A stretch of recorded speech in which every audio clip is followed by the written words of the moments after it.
Hello, नमस्कार सभी को। आज जिस टॉपिक पर मैं बात करने वाला हूँ बहुत ही यूनिक टॉपिक है।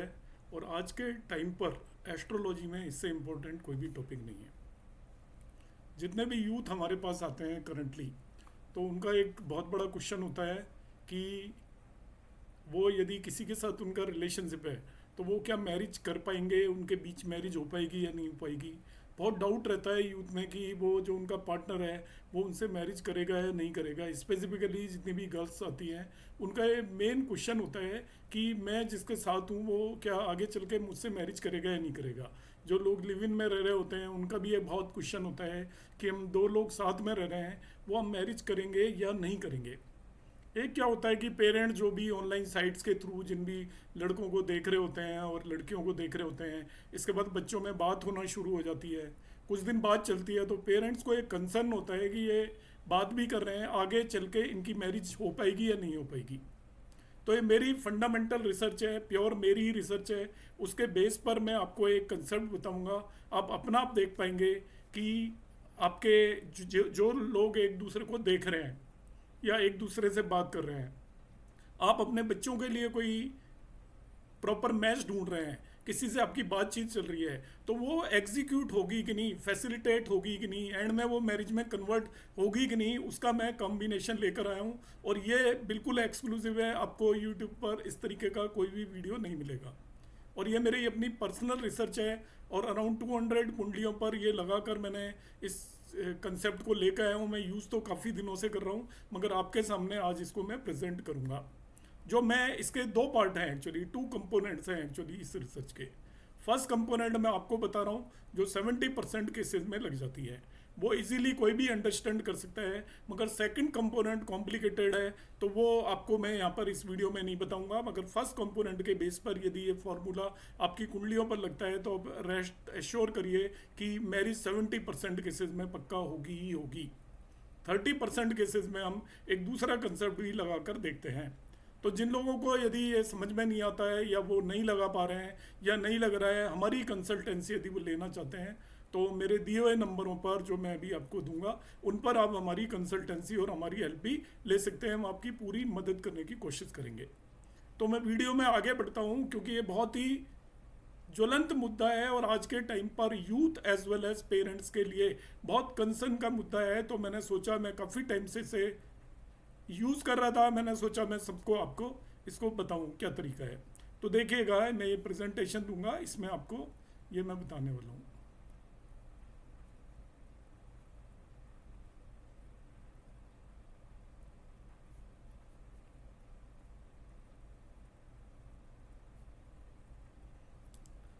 तो क्वेश्चन वही है जो मैंने कहा था, whether your partner will marry you और नॉट।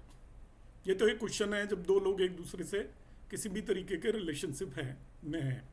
दूसरा प्रश्न ये है कि जब वो अपने बच्चों के लिए किसी से बात आगे बढ़ा रहे हैं, काफ़ी दिन से बात चल रही है और आप किसी डाउट में हैं, तो आप हमारी मदद ले सकते हैं या इस वीडियो की मदद से आप देख सकते हैं कि जिससे बात चल रही है यदि उसकी कुंडली आपके पास अवेलेबल है वो मैरिज करेगा या नहीं करेगा। हमारी कंसल्टेशन चाहिए तो मैंने जो नीचे नंबर दिए हुए हैं उन व्हाट्सएप पर आप मैसेज कर सकते हैं। केवल आप कॉल करेंगे तो कॉल पिक होने की कोई गारंटी नहीं है, मगर आप मैसेज करेंगे तो आपको रिप्लाई सर्टेनली मिलेगा। हम डिटेल बता देंगे कंसल्टेशन किस तरीके से आपको देंगे। ये मैंने एक चार्ट प्रिपेयर किया हुआ है और इस चार्ट की हेल्प से बड़े आसानी से आप देख सकते हो अपने बच्चों की कुंडलियों के अंदर कि वो एक दूसरे से मैरिज करने वाले हैं या नहीं करने वाले हैं। फाइंड योर लाइफ पार्टनर बहुत सिंपल सा तरीका है। आप सबसे पहले देखिए कि कुंडली के अंदर नौ नौ ग्रह होते हैं। सूर्य, चंद्रमा, इनको मिलाकर राहु और केतु को मिलाकर 9 ग्रह होते हैं। तो राहु और केतु को आप हटा दीजिए और सभी ग्रहों की डिग्रीज लिखी होती हैं, ओनली डिग्रीज। आप डिग्रीज देखिए, जिस ग्रह की डिग्री सबसे कम है, मिनिमम है, राहु केतु को एक्सक्लूड कर दीजिए, जिस भी ग्रह की डिग्रीज मिनिमम है उसको दारा कारक प्लैनेट बोलते हैं। अब आप अपने बच्चों की कुंडलियों का दारा कारक, आपकी यदि आपके घर में आपकी बिटिया है या आप लड़की हैं तो अपनी कुंडली देख लीजिए। आपकी कुंडली के अंदर आप दारा कारक देखिए कि कौन है। तो दारा कारक आपकी कुंडली के अंदर कौन है ये देखिए। आप जो भी हैं, बॉय हैं या गर्ल हैं, आपको देखना है कि आपका पार्टनर आपसे मैरिज करेगा या नहीं करेगा, जिससे आप अफेयर में हैं या जिस तरीके से भी आपके जिस भी रिलेशन में है वो मैरिज करेगा या नहीं करेगा, या आपके पेरेंट्स किसी लड़के या लड़की से बात चल रही है वो मैरिज आगे कन्वर्ट होगी कि नहीं मैरिज में, ये देखने का मैं तरीका बता रहा हूँ। तो आप अपनी कुंडली का सबसे पहले दारा कारक चूज करिए। तो दारा कारक इन 7 ग्रहों में से कोई भी होगा, राहु केतु नहीं हो सकता।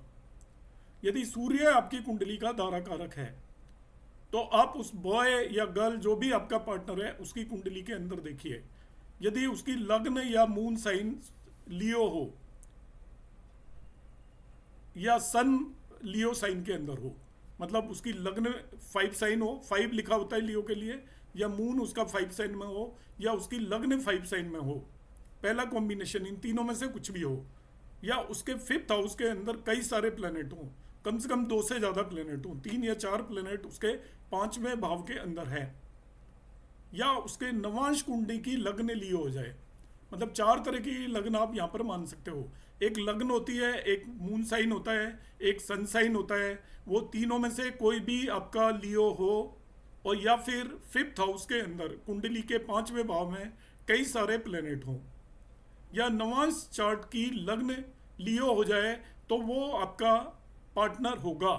जिन लोगों की मैरिज हो चुकी है वो भी इस कॉम्बिनेशन को अपनी कुंडलियों पर चेक कर सकते हैं, अपने पार्टनर की कुंडलियों पर, तो आपको 60 to 70% केसेस में यहाँ पर सक्सेस मिलने वाली है, पक्का है।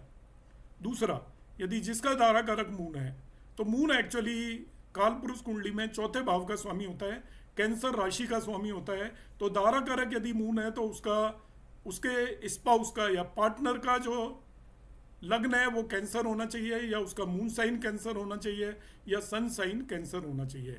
मतलब उसकी लग्न में 4 साइन हो, या मून उसकी कुंडली में जहाँ पे बैठा हुआ है वहाँ 4 साइन हो, या सूर्य जहाँ पर बैठा हुआ है वहाँ पर 4 साइन हो। दूसरी कंडीशन है कि उसके 4th हाउस के अंदर कई सारे प्लेनेट होना चाहिए, एक से ज़्यादा, दो मतलब कम से कम 2 से ज़्यादा प्लेनेट होने चाहिए। और तीसरा यह है कि उसका नवांश कुंडली के अंदर उसकी लग्न कैंसर हो जाए। मतलब मैंने यहाँ पर ये 5 कंडीशंस बताई हैं, इनमें से कोई भी एक फुलफिल हो रही है तो वो आपसे मैरिज कर लेगा। तो लग्न यदि उसकी कैंसर हो जाए, मून कैंसर साइन में हो जाए, सूर्य कैंसर साइन में हो जाए, 4th हाउस में कई सारे प्लेनेट हो जाए, ऐसे ही D9 चार्ट के अंदर कैंसर साइन लग्न हो जाए, तो वो मैरिज कर लेगा। इसी तरीके से मार्स के केस के अंदर मार्स के 2 साइन होते हैं कुंडली के अंदर, एरीज एंड स्कॉर्पियो, मेष एंड वृश्चिक। तो यदि आपका तारा कारक मार्स है तो आपके पार्टनर जिससे भी आपकी बात चल रही है उसकी कुंडली में जाकर देखिए कि मार्स आपका उसकी लग्न या तो एरीज या स्कॉर्पियो हो, जिसे मेष या वृश्चिक बोलते हैं, उसका चंद्रमा एरीज या स्कॉर्पियो में हो या ऐसा हो जाए, या फिर उसका सूर्य एरीज या स्कॉर्पियो में हो जाए, या उसकी नवांश की लग्न एरीज या स्कॉर्पियो हो जाए। इनमें से कोई भी एक कंडीशन फुलफिल हो जाए, या उसके पहले और 8वें भाव में से किसी भी भाव में 2 से ज़्यादा प्लेनेट बैठे हों, तो वो आपका लाइफ पार्टनर बनने की पॉसिबिलिटी होगी। तीसरा कॉम्बिनेशन, यदि आपका दारा कारक बुध या मरकरी है, तो आप देखिए कि जो पार्टनर आपका जो भी पार्टनर है उसकी कुंडली उठाकर देखिए, उसकी लग्न जेमिनाइन या वर्गो हो, मिथुन या कन्या, या उसका चंद्रमा जेमिनाइन या वर्गो राशि के अंदर हो कुंडली में, या उसका सूर्य जेमिनाइन या वर्गो राशि में हो, या उसकी नवांश लग्न जेमिनाइन या वर्गो राशि में हो, या फिर उसके तीसरे और छठे भाव के अंदर कई सारे प्लेनेट बैठे हों 2 से ज़्यादा, तो वो आपसे मैरिज करेगा। इसी तरीके से यदि आपका दारा कारक जुपिटर या गुरु है, तो आप देखिए अपने पार्टनर जिससे भी आपकी बात चल रही है उसकी कुंडली में जाकर देखिए, उसकी लग्न या तो धनु लग्न होगी या मीन लग्न होगी, या उसका चंद्रमा धनु या मीन लग्न में होगा, या उसका सूर्य धनु या मीन लग्न में होगा, या फिर उसके 9वें और 12वें भाव के अंदर कई सारे प्लेनेट बैठे होंगे, 2 से ज़्यादा प्लेनेट बैठे होंगे, या तो 9वें भाव में 2 से ज़्यादा होंगे, या 12वें भाव में 2 से ज़्यादा प्लेनेट होंगे, या उसकी नवांश लग्न धनु या मीन होगी। इन 5 कंडीशन में से कोई भी एक कंडीशन फुलफिल हो जाती है तो आप सोच सकते हो कि उसके आपसे मैरिज करने के बहुत ज़्यादा चांसेस हैं। इसी तरीके से यदि आपका दारा कारक शुक्र या वीनस है, तब आप देखिए अपने पार्टनर की कुंडली में जाकर उस पार्टनर की लग्न यदि टॉरस मीन्स वृषभ या तुला हो, पार्टनर की कुंडली के अंदर चंद्रमा वृषभ या तुला में हो, या सूर्य वृषभ या तुला में हो, या उसकी नवांश कुंडली की लग्न वृषभ या तुला हो, या उसके दूसरे या सातवें भाव के अंदर सेकंड और सेवन्थ हाउस के अंदर कई सारे प्लेनेट, दो से ज़्यादा प्लेनेट बैठे हों, तब वो आपसे मैरिज करेगा। ये कंडीशन फुलफिल नहीं हो रही है तो मैरिज करना डिफ़िकल्ट है। उस केस में आप हमारी मदद ले सकते हैं, ये कंडीशन फुलफिल नहीं हो रही है तो।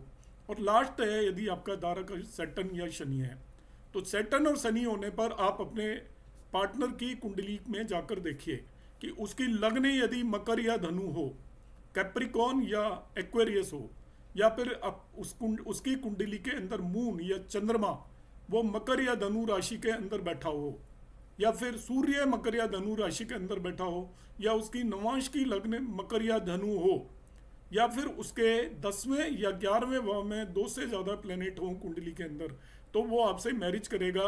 अदरवाइज मैरिज करने के बहुत ज़्यादा चांसेस नहीं हैं। तो ये मैंने आपको कॉम्बिनेशंस बताए, ये 70% कुंडलियों में बिल्कुल सटीक बैठते हैं।